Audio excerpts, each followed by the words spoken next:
إن الحمد لله نحمده ونستعينه ونستغفره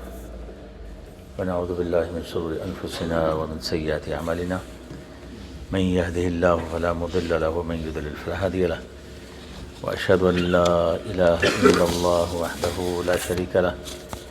وأشهد أن محمدا عبده ورسوله اللهم صل على محمد وعلى آل محمد كما صليت على إبراهيم وعلى آل إبراهيم إنك حميد مجيد اللهم بارك على محمد وعلى آل محمد كما باركت على إبراهيم وعلى آل إبراهيم إنك حميد مجيد اللهم انفعنا بما علمتنا وعلمنا ما ينفعنا وزدنا علما الحمد لله على كل حال ونعوذ بالله من حال أهل النار أما بعد فإن خير الحديث كتاب الله وخير الهدي هدي محمد صلى الله عليه وسلم وشر الأمور محدثاتها وكل محدثة بدعة وكل بدعة ضلالة وكل ضلالة في النار وبعد فأعوذ بالله من الشيطان الرجيم بسم الله الرحمن الرحيم يا أيها الذين آمنوا كتب عليكم الصيام كما كتب على الذين من قبلكم لعلكم تتقون۔ جیسا کہ آپ جانتے ہیں کہ رمضان المبارک کے قرآن پاک میں رمضان المبارک کے روزوں کی فرضیت کا مقصد تقوی بیان کیا گیا ہے۔ یقیناً تقوی روزوں کی فرضیت کا ایک جامع مرکزی اور بنیادی مقصد ہے، مگر اس کے ساتھ ساتھ ان کے دیگر بہت سے ضمنی مقاصد بھی ہیں اور بہت سے فوائد و ثمرات بھی ہیں جو کہ تتبع اور استقراء کے ساتھ علماء نے جانے ہیں، معلوم کیے ہیں، اور پھر ان ضمنی مقاصد میں سے کچھ ایسے بھی ہیں جو بنیادی ضمنی مقاصد ہیں، کیونکہ وہ بندے کو تقوی کے مقام تک پہنچانے کا براہ راست ذریعہ اور سبب بنتے ہیں، جن میں سے ایک سب سے اہم مقصد گناہوں کی بخشش اور مغفرت حاصل کرنا ہے۔ رمضان المبارک میں گناہوں کی مغفرت حاصل کرنے کی زوردار اور تاکیدی الفاظ میں ترغیب دی گئی ہے اور اسے تقوی کا ذریعہ بتایا گیا ہے۔ آپ صلی اللہ علیہ وسلم فرمایا من صام رمضان ایمانا واحتسابا غفر له ما تقدم من ذنبه،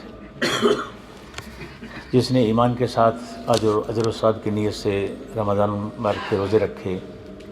اس کے گزشتہ تمام گناہ معاف کر دیے جاتے ہیں۔ اور فرمایا من قام رمضان ایمانا واحتسابا غفر له ما تقدم من ذنبه، جس نے رمضان مبارک کی راتوں کا قیام کیا ایمان کے ساتھ اور اجر و ثواب کی نیت سے اس کے گزشتہ تمام گناہ معاف کر دیے جاتے ہیں۔ اور فرمایا من قام لیلۃ القدر ایمانا واحتسابا غفر له ما تقدم من ذنبه، جو قدر کی رات شب قدر کو قیام کرتا ہے اس کے بھی گزشتہ تمام گناہ معاف کر دیے جاتے ہیں۔ اور پھر وہ حدیث جس میں حضرت عائشہ رضی اللہ تعالیٰ عنہ دریافت کرتی ہیں کہ یا رسول اللہ ارأیت ان علمت ای لیلۃ لیلۃ القدر ما اقول فیہا، اے اللہ کے رسول صلی اللہ علیہ وسلم اگر مجھے معلوم ہو جائے کہ لیلۃ القدر کون سی رات ہے، کس رات میں پڑتی ہے، تو اس میں کیا پڑھوں؟ قال قولی اللہم انک عفو تحب العفو فاعف عنی، فرمایا تم یہ دعا پڑھنا کہ اللہم انک عفو تحب العفو فاعف عنی، اے اللہ تو معاف کرنے والا ہے، معاف کرنا پسند کرتا ہے، لہٰذا مجھے معاف فرما۔ تو رمضان المبارک گویا گناہوں کی معافی اس مبارک مہینے میں اللہ تعالیٰ کے ہاں بہت بڑا مطلوب ہے، بہت بڑا مقصود ہے اور تقوی کے حصول کا بہت بڑا ذریعہ ہے۔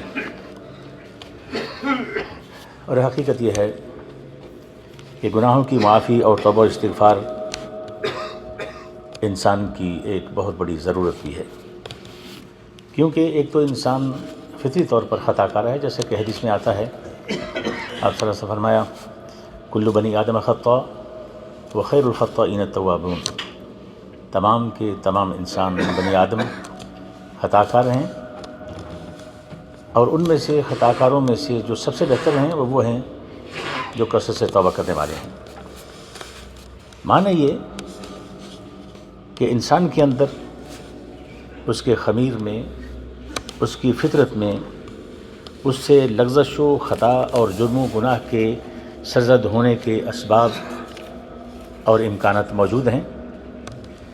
جیسا کہ کسی جگہ پر آگ لگنے کے اسباب اور امکانات موجود ہوتے ہیں، جس کا مطلب یہ ہوتا ہے کہ اس جگہ پر ایندھن موجود ہے، جیسا کہ لکڑی، کاغذ یا تیل وغیرہ، یعنی کوئی بھی ایسی چیز جہاں موجود ہو کہ جس کو آگ لگ سکے، اور ساتھ ہی ایسی اشیاء بھی موجود ہوں کہ جن سے آگ جلائی جا سکتی ہو، جن سے آگ پیدا ہوتی ہو، مثال کے طور پر ماچس ہے، بجلی ہے، یا کوئی اور ایسا مادہ ہے کہ جس سے آگ پیدا ہو جاتی ہے، تو وہاں گویا آگ لگنے کے اور بھڑکنے کے مکمل اسباب موجود ہیں، اور اس کے امکانات بھی موجود ہیں۔ اور امکانات موجود ہونے کا مطلب یہ ہے کہ ذرا سی بے احتیاطی، غفلت اور لاپرواہی، اس سے آگ بھڑک سکتی ہے، آگ لگ سکتی ہے، یا انسان جان بوجھ کر بھی کر سکتا ہے۔ کچھ ایسے ہی انسان کے اندر اس سے گناہ سرزد ہونے کے اسباب بھی موجود ہوتے ہیں، اور اس کے امکانات بھی موجود ہوتے ہیں۔ اسباب سے مراد انسان کے اندر وہ فطری کمزوریاں ہیں جو امتحان کی غرض سے اس کے اندر رکھی گئی ہیں۔ مثلا انسان عزم و ارادے میں بہت کمزور ہے، تھوڑ دلا ہے، اس کے اندر بخل ہے، حسد ہے، اس کے اندر غصہ ہے، وہ ظالم ہے، وہ جاہل ہے۔ اسی طرح قرآن و حدیث میں اور چیزیں بھی اور خامیاں بھی ان کا ذکر موجود ہے، اور ہم دیکھتے بھی ہیں۔ دوسری طرف ان خامیوں کو استعمال کرنے والے عوامل بھی موجود ہیں، جن میں سے سب سے پہلے نفس انسانی ہے، کہ انسان کا نفس برائی پر ابھارتا ہے، ان کمزوریوں کو استعمال کرتا ہے، جس کا ذکر اللہ تعالیٰ نے قرآن پاک میں عزیز مصر کی بیوی کے قول کا ذکر کرتے ہوئے فرمایا وما ابرئ نفسی ان النفس لامارۃ بالسوء الا ما رحم ربی، کہ میں اپنے نفس کی پاکیزگی بیان نہیں کرتا، بے شک نفس تو برائی پر بہت زیادہ ابھرنے والا ہے۔ یہ عوامل ہیں جو انسان کے اندر موجود خامیوں کو استعمال کرتے ہیں، ان کوتاہیوں کو، کمزوریوں کو استعمال کرتے ہیں۔ اس نفس انسانی کے بعد پھر شیطان ہے، آپ جانتے ہیں، اور شیطان کے ساتھ وہ شیطان بھی ہے من الجنۃ والناس، جو انسانوں میں سے شیطان ہوتے ہیں۔ تو جب ہم نے جان لیا کہ انسان فطری طور پر خطا کار ہے، آپ جانتے ہیں کہ خطا کا نتیجہ، اس کی پاداش سزا ہوتی ہے، اور سزا اور عقاب سے بچنے کا راستہ توبہ و استغفار ہے۔ جیسا کہ اللہ فرماتے ہیں وما كان الله ليعذبهم وانت فيهم وما كان الله معذبهم وهم يستغفرون، اور اللہ تعالیٰ ایسا نہ کرے گا کہ آپ کے ہوتے ہوئے کہ آپ ان لوگوں میں موجود ہوں اور ان کو عذاب دے، ایسا اللہ تعالیٰ نہیں کرے گا، اور نہ ہی اللہ تعالیٰ اس حال میں ان کو عذاب دے گا کہ وہ استغفار کرنے والے ہوں۔ اس آیت کریمہ میں اللہ تعالیٰ نے عذاب میں مانع اور رکاوٹ دو چیزوں کا ذکر فرمایا ہے، دو چیزیں قرار دی ہیں۔ ایک، آپ صلی اللہ علیہ وسلم کا وجود مسعود، کہ امت میں آپ صلی اللہ علیہ وسلم بنفس نفیس موجود ہوں، تو اس حالت میں اللہ تعالیٰ امت پر عذاب نازل نہیں فرماتے ہیں۔ اور دوسرا، لوگوں کا استغفار کرنا۔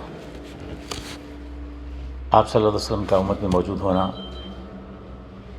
بنفس نفیس موجود ہونا کتنی بڑی نعمت ہے، کتنا بڑا اللہ تعالیٰ کے انعام اور احسان ہے، یہ ایک الگ موضوع ہے۔ اس وقت ہم استغفار کی بات کر رہے ہیں، تو اس آیت کریمہ کی روشنی میں استغفار ایک بہت بڑی اور عظیم الشان نعمت ہے۔ یہ ہر شخص کی ضرورت ہے، اور اس کا مقصد عذاب اور عقاب سے بچنا ہے۔ جیسا کہ گناہ کی معافی کا ایک سبب قرآن پاک میں یہ بیان کیا گیا ہے، توبہ۔ توبہ تمام گناہوں سے معافی قبول ہوتی ہے، صغیرہ ہوں، کبیرہ ہوں، شرک ہو، کفر ہو اور نافرمانی ہو، کوئی بھی کسی قسم کی بھی کا گناہ ہو، وہ توبہ سے معاف ہوتا ہے اللہ کے فضل سے۔ جیسا کہ کافروں کے بارے میں، کفر کا مرتکب جو لوگ ہیں ان کے بارے میں اللہ فرماتے ہیں قُلِ الَّذِينَ كَفَرُوا إِن يَنْتَهُوا يُغْفَرْ لَهُم مَّا قَدْ سَلَفَ، کہ کفر کرنے والوں سے کہہ دیجئے کہ اگر وہ اس سے باز آ جائیں تو پہلے جو کچھ گزر چکا ہے وہ معاف کر دیا جائے گا۔ اسی طرح دیگر آیات بھی ہیں، حتیٰ کہ مسلمانوں پر ظلم کرنے والے، انہیں آگ کے عذاب میں مبتلا کرنے والوں کو بھی اللہ تعالیٰ معاف کرنے کی نوید سناتے ہیں، بشرطے کہ وہ توبہ کریں۔ ان الذين فتنوا المؤمنين والمؤمنات ثم لم يتوبوا فلهم عذاب جہنم ولهم عذاب الحریق۔ جن لوگوں نے مسلمان مردوں اور عورتوں پر ظلم ڈھائے پھر اگر توبہ نہ کی تو ان کے لیے جہنم اور جلانے کا عذاب ہے۔ حضرت حسن بصری رحمہ اللہ فرماتے ہیں انظروا الی ھذا الکرم والجود، کہ اس سخاوت اور مہربانی پر غور کریں کہ فتنوا اولیاءہ، کہ انہوں نے اللہ کے دوستوں پر مصیبتیں ڈھائیں، وعذبوہم بالنار، حتیٰ کہ انہیں آگ کا بھی عذاب دیا، ثم هو یدعوہم الی التوبہ، لیکن اس کے باوجود پھر اللہ پھر بھی ان کو توبہ کی طرف بلا رہے ہیں کہ توبہ کر لو۔ اتنا بڑا گناہ کیا ہے کہ میرے بندوں کو، میرے دوستوں کو جلایا ہے، انہیں مارا ہے، لیکن پھر بھی اگر توبہ کر لو تو قبول کر لی جائے گی۔ گناہوں کی معافی کے لیے توبہ کے بعد استغفار ہے کہ جس پر ہم اس وقت گفتگو کر رہے ہیں۔ اگرچہ ایک لحاظ سے توبہ اور استغفار ہم معنی بھی ہیں کہ جب توبہ کی بات کرتے ہیں تو استغفار اس کے اندر آ جاتا ہے، مگر اس وقت استغفار توبہ سے ایک مختلف بات ہوتی ہے جب استغفار محض زبان سے کیا جائے، استغفر اللہ کہا جائے، عملی طور پر اس کی توبہ کی شرطوں کے ساتھ نہ ہو، صرف زبان سے ہو۔ یہ استغفار کا مطلب ہے مغفرت طلب کرنا، جبکہ توبہ کو معنی مفہوم ہے، اس کی شرطیں ہیں کہ سب سے پہلے وہ گناہ ترک کرے، پھر دل سے اس پر نادم اور شرمندہ ہو، اور پھر آئندہ کے لیے وہ گناہ نہ کرنے کا پختہ عزم اور ارادہ رکھتا ہو اور اس سے عہد کرتا ہو۔ گناہوں کی معافی کے اسباب میں سے ایک سبب نیکیاں کرنا بھی ہے،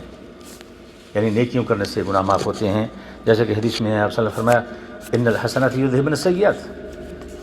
کہ نیکیاں، بے شک نیکیاں گناہوں کو مٹا دیتی ہیں۔ اسی طرح ایک حدیث میں ہے، حضرت معاذ رضی اللہ تعالیٰ عنہ کو وصیت کرتے ہوئے آپ صلی اللہ علیہ وسلم نے فرمایا وَأَتْبِعِ السَّیِّئَةَ الْحَسَنَةَ تَمْحُوهَا، کہ گناہ ہو جائے تو نیکی بھی اس کو پیچھے لگا دو، یعنی فرو نیکی کرو، وہ نیکی اس گناہ کو مٹا دے گی۔ اور آپ جانتے ہیں کہ نیکیوں کی بہت قسمیں ہیں، اس کی بہت شکلیں اور صورتیں ہیں،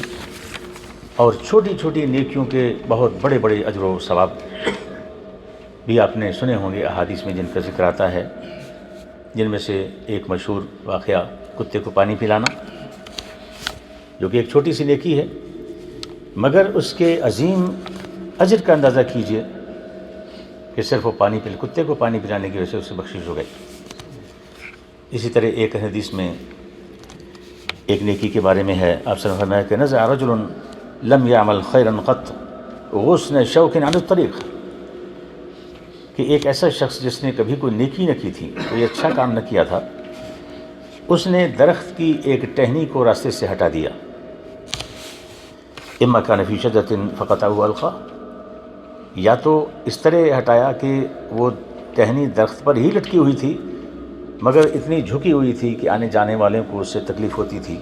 تو اس نے وہ کاٹ کر پھینک دی، وَإِمَّا كَانَ مَوْضُوعًا فَأَمَاتَهُ، یا یہ ہے کہ وہ زمین پر کٹی پڑی تھی، گری پڑی تھی تو وہ بھی کسی آنے جانے والے کو نقصان دے سکتی تھی، اس کو اس نے ہٹا دیا، فَشَكَرَ اللَّهُ لَهُ بِهَا فَأَدْخَلَهُ الْجَنَّةَ، تو اللہ تعالیٰ نے اس کے اس عمل کی قدر کرتے ہوئے اسے جنت میں داخل کر دیا۔ اسی طرح گناہوں کی بخشش کا ایک ذریعہ اور سبب ہے اہل ایمان کی دعائیں، وہ دعائیں جنازے کی صورت میں ہوں یا اس کے علاوہ ہوں، ان دعاؤں سے آدمی کے درجات بلند ہوتے ہیں، اس کے گناہ معاف ہوتے ہیں۔ اسی طرح رسول کریم صلی اللہ علیہ وسلم کی امت کے لیے دعائیں جو آپ نے اپنی زندگی میں ان کے لیے مانگی، یا قیامت کے روز دعائیں جو شفاعت کی صورت میں ہوں گی، ان سے بھی گناہ جھڑتے ہیں۔ ایسے ہی فوت شدہ شخص کے لیے جو بعد میں دعائیں کی جاتی ہیں یا صدقہ خیرات کیا جاتا ہے یا اس کی طرف سے حج کیا جاتا ہے، وہ بھی اس کے گناہوں کی مغفرت کا سبب بنتا ہے اور اس کے درجات کی بلندی کا سبب بنتا ہے۔ اور پھر دنیا میں جو انسان پر تکلیفیں آتی ہیں، مصیبتیں آتی ہیں، اس پر جو آزمائشیں آتی ہیں، ان سے بھی گناہ معاف ہوتے ہیں۔ جیسا کہ حدیث میں ہے، آپ صلی اللہ علیہ وسلم فرمایا ما یصیب المسلم من نصب ولا وصب ولا هم ولا حزن ولا اذى ولا غم حتى الشوكة يشاكها الا كفر الله بها من خطاياه، فرمایا مسلمان کو جو بھی کوئی تکلیف، کوئی گھٹن، کوئی حزن و ملال اور غم پہنچتا ہے، حتیٰ کہ کوئی کانٹا بھی اس کو چبھتا ہے، تو اللہ تعالیٰ اس کے بدلے اس کے گناہ معاف فرما دیتے ہیں۔ اور پھر اس کے بعد قبر میں پیش آنے والی تکلیفوں سے، جیسے کہ قبر کی ایک دہشت ہے، اس کی وحشت ہے، قبر کا ایک بھینچا ہے جو حدیث میں آتا ہے کہ قبر ہر ایک کو بھینچتی ہے، اور پھر منکر نکیر کی جو دہشت ہے، ان کا جو خوف ہے اور ان کی جو فتنہ ہے، یعنی ان کی طرف سے جو آزمائش ہوتی ہے، اس سے بھی گناہ جھڑتے ہیں۔ اور پھر قیامت کے دن پیش آنے والی جو تکلیفیں ہیں، جس میں وہ گھبراہٹ ہے، سورج کا نزدیک لایا جانا ہے، اس طرح قیامت کی دیگر ہولناکیاں ہیں، وہ دن یقیناً شدید، اس دن گھبراہٹ ہوگی، شدید پیاس ہوگی، وہ بھی انسان کے گناہوں کی مغفرت کا سبب بنتی ہیں۔ اور آخر میں بغیر کسی سبب کے اللہ تعالیٰ جس کو چاہیں اس پر رحم فرمائیں، اس پر فضل فرما کر اس کی بخشش اور مغفرت فرما دیں، یہ بھی ایک ذریعہ ہے گناہوں کا۔ اب سوال یہ ہے کہ اللہ تعالیٰ نے اپنا خصوصی فضل و کرم فرماتے ہوئے اپنے مومن بندوں کے لیے بخشش و مغفرت کے لیے اس ماہ مبارک کی صورت میں جو موقع عطا فرمایا ہے، اور اس میں نیکی کے بڑے بڑے اجر و ثواب والے اعمال کی رہنمائی دی ہے، تو کیا ہم نے ان سے فائدہ اٹھایا ہے؟ کیا ہم ان سے مستفید ہوئے ہیں؟ اگر نہیں تو کیوں؟ کھانا سامنے اگر آدمی کے رکھ دیا جائے اور وہ شخص پھر بھی بھوک کی اس کو شکایت ہو، بھوکا رہے، تو یقیناً وہ خود ہی قصوروار ہے۔ اس وقت جو کھانا سامنے موجود ہو، نہ کھانے کا مطلب یہ ہے کہ اس دعوت کو اس نے ٹھکرا دیا ہے، اور میزبان منہ میں نوالا ڈالنے سے تو رہا، کھانا اس نے حاضر کر دیا ہے، اب آدمی کی مرضی ہے اسے کھائے یا نہ کھائے۔ کچھ ایسے ہی اللہ فرماتے ہیں قل ما یعبأ بکم ربی لولا دعاؤکم، کہہ دیجئے میرے رب کو تمہاری کیا حاجت ہے اگر تمہارا رب کو پکارنا نہ ہو، اگر تم اس کے حضور التجا نہیں کرتے، التماس نہیں کرتے، گڑ گڑاتے نہیں ہیں، تو اسے تمہاری کوئی پرواہ نہیں ہے۔ اور ہم اللہ کے حضور کتنے ملتجی ہوتے ہیں، ملتمس ہوتے ہیں، کتنا اس کو پکارتے ہیں، کتنی اس کے سے دعائیں کرتے ہیں، اس سے مانگتے ہیں۔ اور پھر یہ ہے کہ کس طرح مانگتے ہیں، مانگنے کا طریقہ بھی ہونا چاہیے، سلیقہ بھی ہونا چاہیے۔ ہم اس قدر عدم التفات اور بے رخی کا شکار کیوں ہیں؟ اللہ پوچھتے ہیں یا ایھا الانسان ما غرک بربک الکریم، اے انسان تجھے اپنے رب کریم سے کس چیز نے بہکا دیا ہے؟ ایسا رب الذی خلقک فسواک فعدلک، جس نے تجھے پیدا کیا ہے، تجھے ٹھیک ٹھاک بنایا ہے اور متناسب بنایا ہے، فی ای صورت ما شاء رکبک، پھر جس شکل میں جس صورت میں چاہا تجھے جوڑ کر تیار کیا۔ تو رمضان المبارک کی برکتوں اور سعادتوں سے مستفید نہ ہونے کا اصل سبب یہ ہے کہ ہم سنجیدہ نہیں ہیں، ہم اپنے آپ کے ساتھ سنجیدہ نہیں ہیں۔ اور جو شخص اپنے آپ کے ساتھ سنجیدہ نہ ہو وہ بھلا اپنی منزل کیسے پا سکتا ہے، وہ اپنے مقصد میں کامیاب کیسے ہو سکتا ہے؟ وہ سنجیدہ ہی نہیں ہے۔ اور سنجیدگی کی حقیقت یہ ہے کہ سنجیدگی عمل کی متقاضی ہوتی ہے، یعنی زبانی دعووں کا نام سنجیدگی نہیں ہے۔ سنجیدگی یہ ہے لیس بامانیکم ولا امانی اہل الکتاب، انجام کار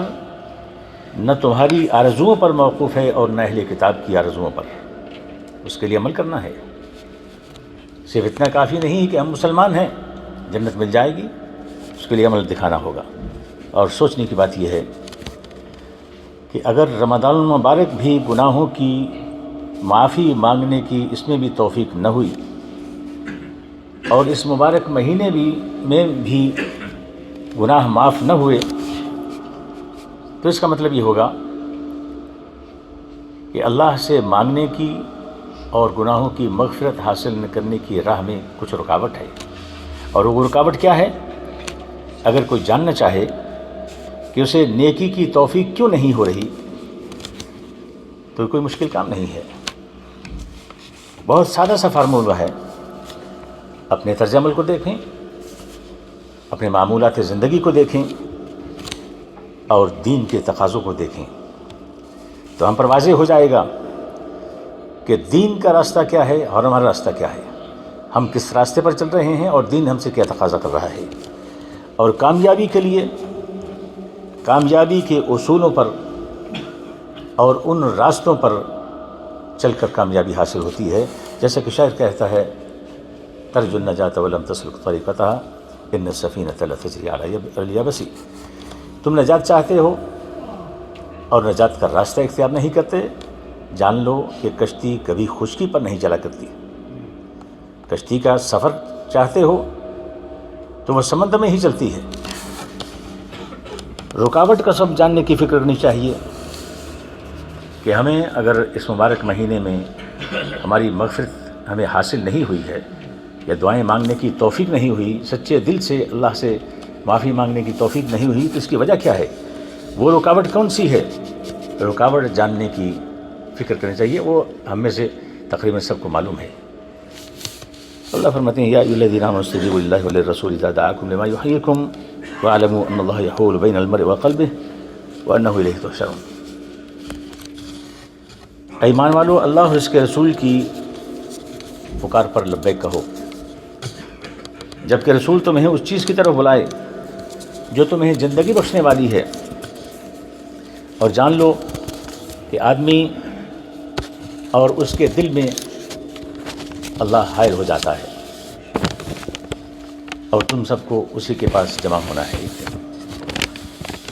بندے اور اس کے دل میں اللہ تعالیٰ کے حائل ہونے کا معنی یہ ہے کہ بندہ کسی چیز کا ارادہ کرتا ہے، نیک کام کا، لیکن وہ ارادہ اور عزم ٹوٹ جاتا ہے، اس کا مطلب یہ ہے کہ کوئی ایسی بات ہے جس کی وجہ سے اللہ نے حائل ہو کر وہ اس کی توفیق نہیں دی۔ اس لیے ہم میں سے ہر شخص کو اس بات پر غور و فکر کرنا ہے کہ اس رمضان المبارک میں ہم نے کیا کھویا، کیا پایا، اور اگر رکاوٹیں آئی ہیں تو وہ کیوں آئی ہیں۔ اللہ تعالیٰ ہمیں سمجھنے اور ہمیں توفیق عطا فرمائے۔ آخر دعوانا الحمدللہ رب العالمین۔